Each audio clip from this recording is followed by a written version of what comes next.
L'école d'aujourd'hui et l'école d'autrefois. Sais-tu à quoi ressemble l'école autrefois? Qu'est-ce qui a changé aujourd'hui? Premièrement, l'école autrefois. Avant, à l'époque de tes grands-parents ou de tes arrière-grands-parents, l'école était différente. Le jour de repos était le jeudi. Dans la cour de récréation, les enfants ne jouaient pas au même jeu que toi et en classe. Ils travaillaient différemment. Il y avait des écoles pour les filles et des écoles pour les garçons. On dit que les écoles n'étaient pas mixtes. Autrefois, les enfants étaient habillés de la même façon. Ils portaient une blouse grise pour venir à l'école.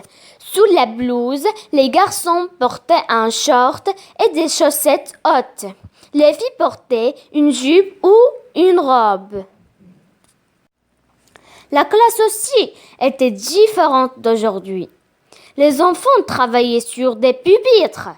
Sur chaque pupitre, il y avait un petit trou pour poser l'encrier. Le maître utilisait un tableau vert, ardoise, et écrivait avec une craie. Pour écrire, les enfants utilisaient un porte-plume qu'ils trempaient dans un encrier. Ils rangeaient leur matériel dans un plumier. Pendant la récréation, les garçons jouaient aux billes ou aux osselets.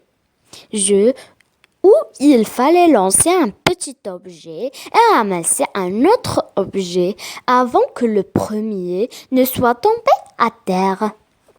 Les filles jouaient à la corde, à sauter ou à la marelle. Deuxièmement, l'école autrefois.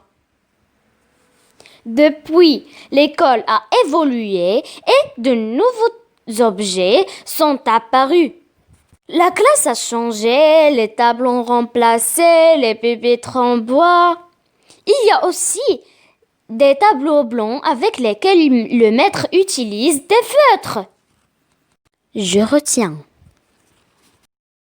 Avant, l'école était différente.